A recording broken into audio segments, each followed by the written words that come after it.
ಏನು ನೋಡೋದು ಎಲ್ಲರೂ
ತಡೀರಿ ಯಾವುದಕ್ಕೂ ಒಂದು ಧರ್ಮ ಅಂತ ಇದೆ. ದುರ್ಯೋಧನ, ನೀನು ಒಬ್ಬನೇ ಇದ್ದೀಯ. ಐವರಲ್ಲಿ ನೀವು ಯುದ್ಧ ಮಾಡುವುದು ಸರಿಯಲ್ಲ. ನೀನು ಯಾರ ಹತ್ರ ಆದ್ರೂ ನಮ್ಮಲ್ಲಿ ಒಬ್ಬನನ್ನು ಆಯ್ದುಕೋ. ನಿನಗೆ ಯಾರು ಆಗ್ಬೋದು ಅವ್ರನ್ನ ಆಯ್ದುಕೋ. ಒಂದು ಗೆದ್ದೆ ಅಂತ ಆದರೆ ಇದೀ ಏನು ನಮ್ಮಲ್ಲಿ ಯುದ್ಧವನ್ನು ಮಾಡುದು ಸಮಂಜಸವಲ್ಲ. ಹೌದು, ಆಯ್ಕೆ ಮಾಡ್ಬೇಕು. ಯಾರನ್ನು? ನಮ್ಮ ಐವರಲ್ಲಿ ಯಾರನ್ನಾದ್ರೂ ಒಬ್ಬರನ್ನು ಆಯ್ಕೆ ಮಾಡಬೇಕು. ಯಾರನ್ನು ಆಯ್ಕೆ ಮಾಡುದು? ಯಾರನ್ನು ಆಗ್ಬೋದು? ಐವರಲ್ಲಿ ಯಾರನ್ನು ಆಗಬಹುದೇ? ನೀನು ಗೆದ್ದೆ ಅಂತ ಆದರೆ ಇಡೀ ಮೇದಿನಿಯನ್ನು ನಿನಗೆ ಆಳಬಹುದು. ನಾವೆಲ್ಲ ನಿನ್ನ ಸೇವಕರಾಗಿರ್ತೇವೆ. ನಿನ್ನ ಆಯ್ಕೆ ಸಹದೇವ ಆಗಬಹುದಾ? ಅರ್ಜುನ ಆಗಬಹುದೇ?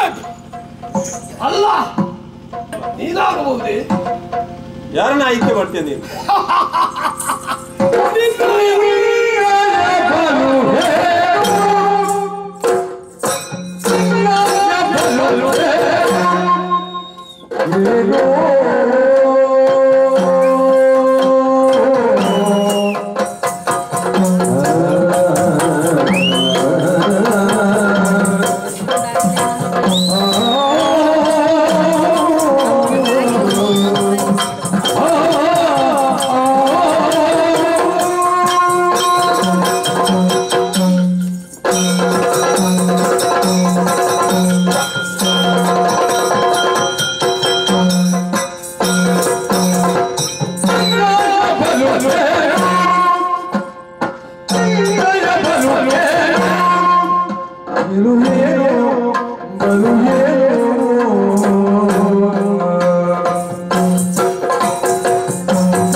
ನಿನ್ನನ್ನು ಆಯ್ಕೆ ಮಾಡಬೇಕು.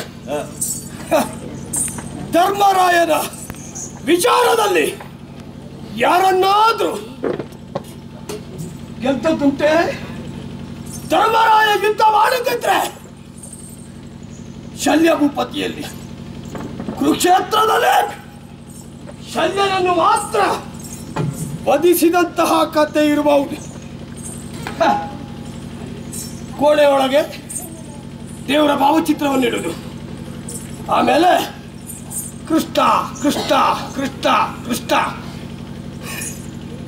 ಯಾವತ್ತೂ ಕೂಡ ದೇವರ ಭಜನೆಯನ್ನು ಮಾಡುವವನು ನೀನು. ಕ್ಷತ್ರಿಯನಾಗಿ ಹುಟ್ಟಿದ್ರೂ ಕೂಡ ನಿನ್ನಯ ಬಲು ಏನು ಪ್ರಯೋಜನ ಇಲ್ಲ. ಕೌರವರಲ್ಲಿ ನಿನ್ನ ಬಲು ನಡೆಯದು. ಆಮೇಲೆ ದಶನಾಮಗಳನ್ನು ಹೊತ್ತಂತಹ ಈ ಅರ್ಜುನ ಎಷ್ಟಾದ್ರೂ ಅಷ್ಟೇ. ಗಾಂಡಿವ ಇರಬಹುದು, ಪಾಶುಪತಾತ್ರ ಇರಬಹುದು, ನಮ್ಮ ಮಿತ್ರ ಕರ್ಣನನ್ನು ವಧಿಸಿದವನಿರಬಹುದು. ಹಾಗೆಂತ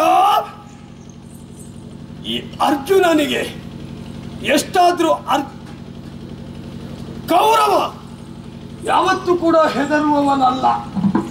ಈ ಕೌರವನಿಗೆ ಅರ್ಜುನ ಸಣ್ಣವ. ಆಮೇಲೆ ನಕುಲರು ಸಹದೇವನು ಯಾವತ್ತೂ ಕೂಡ ಚಿಂಡರೆ. ಇವತ್ತಿನವರೆಗೆ ನಕುಲ ಸಹದೇವರು ಇಷ್ಟೇ ಚಿಕ್ಕ. ಆ ಪಾತ್ರ ವ್ಯತ್ಯಾಸವಾಗಿಲ್ಲ ಕಥೆಯಲ್ಲಿ ಅಲ್ವಾ? ಆದ್ರಿಂದ ನಕುಲ ಸಹದೇವರು ಚಿಂಡರು. ಯುದ್ಧಕ್ಕೆ, ವಿವಾದಕ್ಕೆ, ಸಂಭಾಷಣೆಗೆ ಸಮಾನತೆ ಅಂತ ಬೇಕು. ಒಂದು ಪೆಟ್ಟು ಕೊಟ್ಟು ಆಮೇಲೆ ಒಂದು ಪೆಟ್ಟನ್ನು ತಿನ್ನೋದಕ್ಕೆ ಸಮರ್ಥ ಯಾರು ಗೊತ್ತಾ? ನಾನು ಆಯ್ಕೆ ಮಾಡಿದ್ಯಾನು ಮಾರುತಿಯ ನಿರೀಕ್ಷಿಪೇನು. ಇವನನ್ನು ಯಾಕೆ ನಿರೀಕ್ಷೆ ಮಾಡಿದೆ ಅಂತ ಕೇಳುವುದಾ? ಭಾಷೆ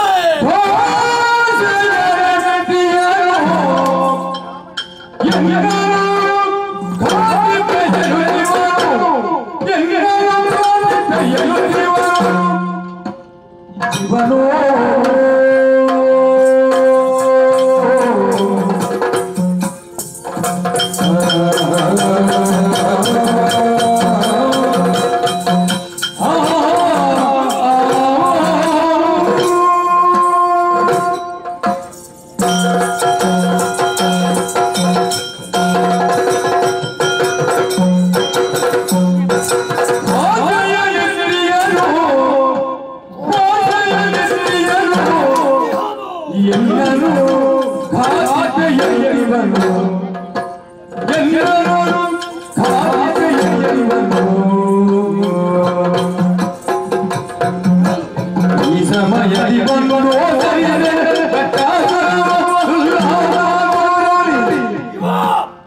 ಸಾವಿರ ಆನೆಯ ಬಳುವಳ್ಳುತ್ತಾ ಭೀಮ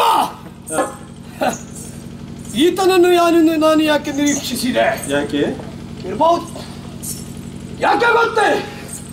ಹಿಂದೆ ಹಸ್ತಿನಾವತಿಯ ತುಂಬಿದಂತಹ ಸಭೆಯಲ್ಲಿ ದ್ರೌಪದಿಯ ವಸ್ತ್ರವನ್ನು ದುಶ್ಯಾಸನಲ್ಲಿ ಎಳೆಸಿದವ ನಾನು. ಅದಕ್ಕೂ ಕಾರಣ ಇದೆ. ರಾಜಸೂಯಾದ್ವರ ಯಾಗಕ್ಕೆ ಬಂದವರು ನಾವೆಲ್ಲ. ಅಲ್ಲಿ ಮಯಲು ರಚಿಸಲ್ಪಟ್ಟಂತಹ ಆ ಮಂಟಪವನ್ನು ನಾವು ನೋಡಿದೆವು. ನೆಲವೋ ನೀರು, ಬಾಗಿಲಿಯಲ್ಲಿ ಕಂಬೆಯಲ್ಲಿ ಯಾವುದನ್ನು ತಿಳಿಯುವುದಕ್ಕೆ ಅಸಾಧ್ಯ. ಅಂತಹ ಮಯನ ಮಂಟಪವನ್ನು ನಾನು ವೀಕ್ಷಿಸಿದಾಗ ಕಾಲು ಜಾರಿ ದಪ್ಪನೆ ಬಿದ್ದೆ. ಅದೇ ಅರಮನೆ ಮಾಳಿಗೆಯಲ್ಲಿದ್ದಂತಹ ದ್ರೌಪದಿ ಕೇಳಿದ್ದು, ಅರಿಯದೆ ಬಿದ್ದೀರೆ ಭಾವ, ನೀವು ಕುರುಡನ ಕುಲದವರು, ಆದ್ದರಿಂದಲೇ ಈ ರೀತಿಯಂತ ಪರಿಹಾಸ್ಯ ಮಾಡಿದ್ದಾಳೆ. ಅದೇ ಸೇಡನ್ನು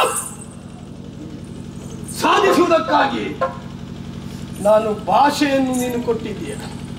ದ್ರೌಪದಿಯ ವಸ್ತ್ರಾಪಹಾರವನ್ನು ಮಾಡಿಸಿದವನು ದುಶ್ಯಾಸನಲ್ಲಿ ತುಂಬಿದಂತಹ ಮಹಾಸಭೆಯಲ್ಲಿ ಈತ ಆಡಿದಂತಹ ಭಾಷೆಯನ್ನು ನನ್ನನ್ನು ಸಾಧಿಸ್ತೇನೆ. ಭಾಷೆಯ ನಿತ್ಯನು ಎನ್ನದು ಕಾತಿಪೆಯಂತೀವನು. ಧರ್ಮರಾಯ, ಹಿಂದೆ ಮುಂದೆ ನೋಡುವುದು ಏನನ್ನು? ಈ ಭೀಮನನ್ನು ಬಿಡು. ನನ್ನ ಬಲುಹು ಎಷ್ಟು ನೋಡ್ತಾನೆ.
ಕಪಟ ನಾಟಕ ಸೂತ್ರಧಾರಿ ಗುರುವರ್ಯ ಏನು ಶಿಷ್ಯ ಅವತ್ತು ಯಾರು ಈ ಪಿಳಿ ಪಿಳಿ ಪಿಳಿ ಪಿಳಿ ಪಿಳಿ ಪಿಳಿ ಕಣ್ಣು ಮಾಡ್ತಾರೆ ಅವರನ್ನು ನಂಬಬಾರದು. ಹೌದು ನೋಡಿ. ಹೌದು. ಎಲ್ಲ ಕಪಟ ನಾಟಕ ಸೂತ್ರಧಾರಿ ನನ್ನ ಕಪಟ ಬುದ್ಧಿಯನ್ನು ತೋರಿಸಿಬಿಟ್ಟೆ ನಾನೇನು ಮಾಡಿ ಅಪ್ಪ ಹೌದು ನೀನು ಈ ಹಿಂದೆ ನೀನು ಮಾಡಿದಂತಹ ಕೃತ್ಯಗಳನ್ನು ನಾನು ನೋಡಿದ್ದು ಸಹಿಸಿಕೊಂಡಿದ್ದೇನೆ. ಈಗ ಮಾಡಿದಂತಹ ಕೃತ್ಯವನ್ನು ನೋಡಿದ್ರೆ ನಾನು ಸುಮ್ಮನೆ ಬಿಡುವುದಿಲ್ಲ. ಏನು ಮಾಡಿದ ನೀನು? ನಿನ್ನ ಧರ್ಮ ಯುದ್ಧ ಇದು ಧರ್ಮ ಯುದ್ಧ. ಮತ್ತೇನಣ್ಣ ಪಾಂಡವರನ್ನು ಸೇರಿಸಿಕೊಂಡಿದ್ದೀಯೋ ಕೌರವ ಏಕಾಂಗಿಯಾಗಿ ಉಳಿದಿದ್ದೇನೆ. ಇನ್ನು ನಾನು ಸುಮ್ಮನೆ ಬಿಡುವುದಿಲ್ಲ. ಕೌರವನ ಪಕ್ಷದಲ್ಲಿ ನಾನಿದ್ದೇನೆ.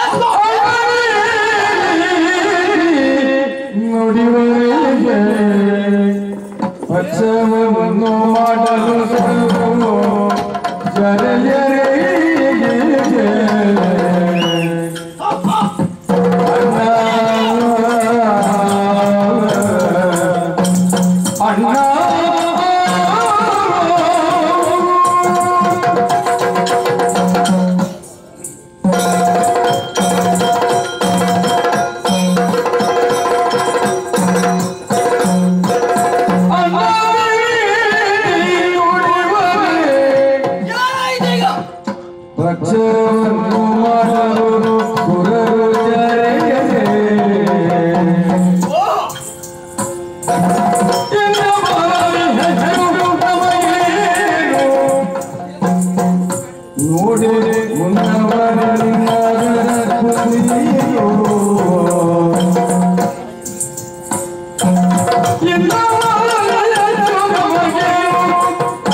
ಇಷ್ಟಕ್ಕೆಲ್ಲ ಕಾರಣ ಕೃಷ್ಣ ಅಂತ ಹೇಳಿ ಮಾತಾಡಬೇಡ ನೀನು. ನಿನ್ನ ಅಧಿಕ ವರ್ಷ ಮಾತಾಡಿದ್ರೆ ಏನು ಮಹಾಭಾರತ ಯುದ್ಧದಲ್ಲಿ ಕೃಷ್ಣ ಚಕ್ರ ಹಿಡಿಯುವುದಿಲ್ಲ ಅಂತ ಹೇಳಿದ ಮೇಲೆ ಇಷ್ಟಕ್ಕೆಲ್ಲ ಕಾರಣ ನಾನಲ್ಲಣ್ಣ.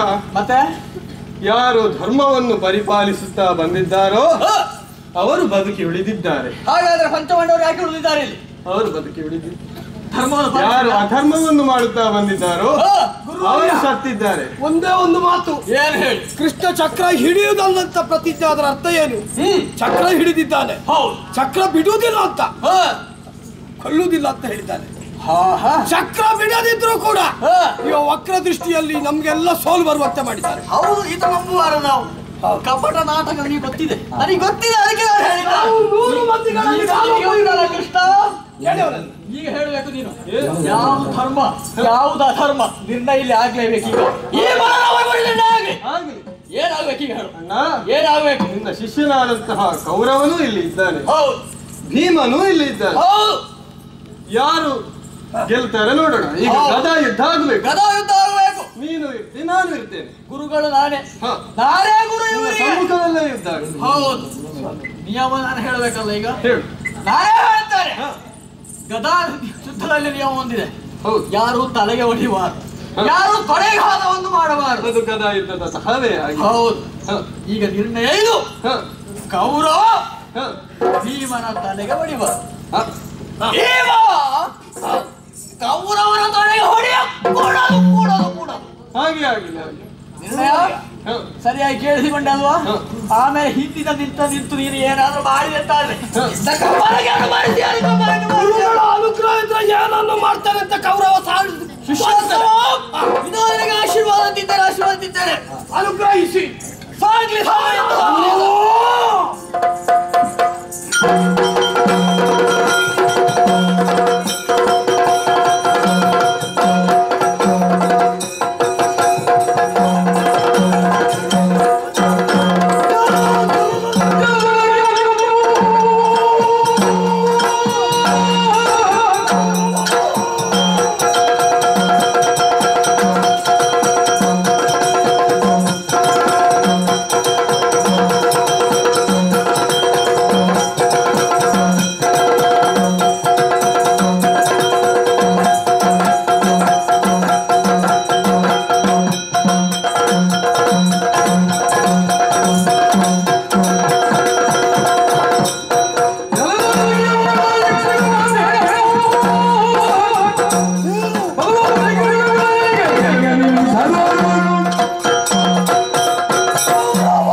ಎಂಬುದನ್ನು ಈ ಭೀಮಸೇನವೇ ತೋರಿಸುವುದು.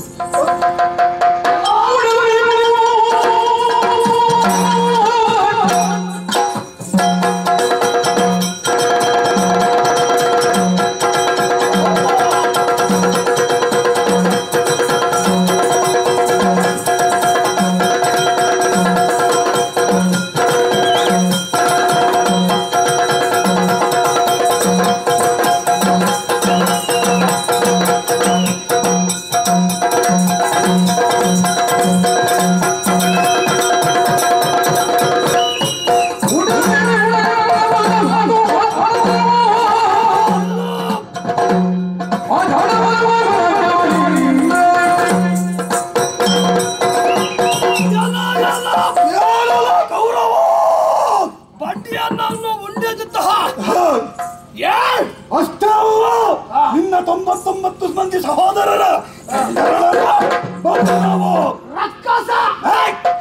ರಕ್ಕಸಿಯ ಗಂಡ. ನನ್ನ ಸಾಮರ್ಥ್ಯ ವಿಶೇಷಣೆ ಅದು. ಕ್ಷತ್ರಿಯ ವಂಶದಲ್ಲಿ ಜನಿಸಿಕೊಂಡು ಕೇವಲ ಒಬ್ಬಳು ರಕ್ಕಸಿಯನ್ನು ಮದುವೆಯಾದಂತಹ ನಿನ್ನ ಬಲು ಎಷ್ಟಿದೆಯೋ, ಊಟದಲ್ಲಿ ನಿಪುಣ, ಕೇವಲ ಊಟ ಬೇಕಾದಷ್ಟು ಕೀಚಕರ ಮನೆಯಲ್ಲಿ ವಲಲನಾಗಿ ಭೂಸುಧಾರಣೆಯನ್ನು ಮಾಡಿದಂತಹ ಅದುಗೆ ಭತ್ತ. ನಿನ್ನ ಬಟ್ಟಗಿತನ ಎಷ್ಟುಂಟು ಅದನ್ನು ಈಗ ನನ್ನಲ್ಲಿ ತೋರಿಸಿ ನೋಡೋಣ.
Yeah.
ಏನು ನನ್ನ ಗದಾದಂಡದ ಪ್ರಹಾರದಿಂದ ಓಯ್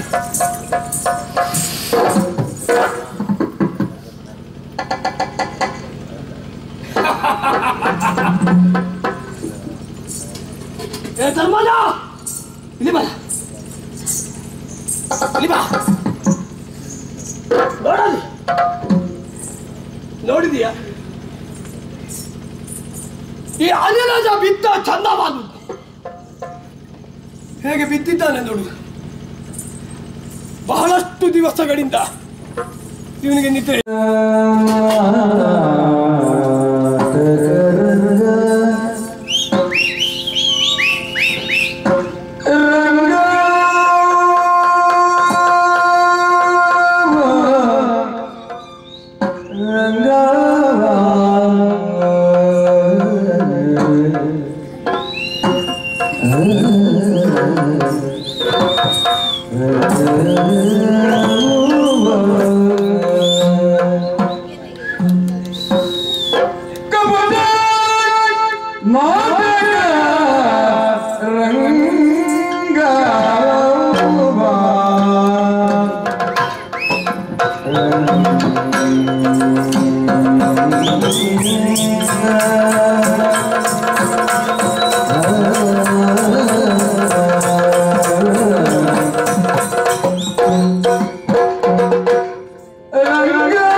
ಕಪಟ ಕಪಟ ನಾಟಕ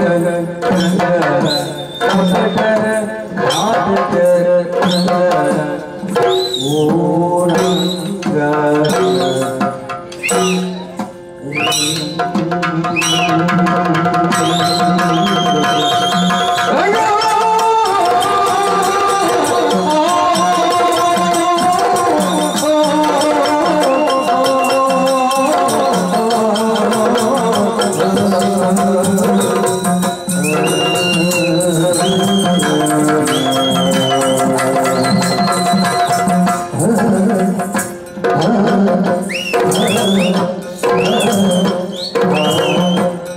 Oh